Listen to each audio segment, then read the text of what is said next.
Good morning. I just thought I'd do a quick troubleshooting video on the unloaders. These are flow sensitive unloaders, and if you've got a hot box, you can turn your machine into a DOF by doing what I've done here.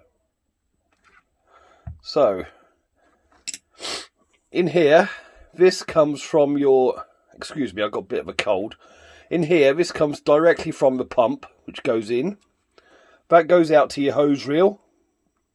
This one is your return to tank. And then this one is also a return to tank here. Now what you can do is, the valve, you can open that valve up to get less flow. So you've got, say, 5 litres a minute. Or you can turn it right up so you've got 30 litres a minute. And that is how you control the flow and the steam on your hotbox. Now I see a few guys have been having trouble with their unloaders. I always use these flow sensitive unloaders. They're quite good. Never really have any problems. Well, I've just rebuilt this one. Just had to do a few things in there. Now in here you'll find a spring. Oh, it's hard to do it in one hand. You'll find a spring. Now where are we? Here we go. And then there's a tiny little hole. Now sometimes if you get grit in anywhere in this section here, your pressure washer won't work. So always make sure that's clear. Also in the top,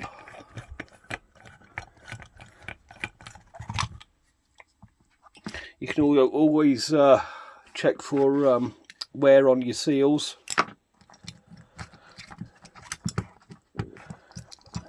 And also that top one can also go as well. But you need to make sure you've got no grit whatsoever in this housing here, or else you will have problems with your pressure washer. Also on this one here, if you want to put a pressure valve on, you can put it on there. Okay, hope that helps. Ricky Banjo, over and out. Okay, I thought I'd do another quick tip for you. So I've just replaced the switch on here, which is just a eBay Chinese cheap and cheerful switch. Now sometimes, if you're having trouble starting these small engines, like the 120s, the 160s, etc, etc, normally it's this module here which will sometimes go bad and you won't be able to start. Now the reason for that being is because it's a low oil sensitive, and to get into that you'd have to take off the whole crankcase. But what you can do is you can just disconnect it.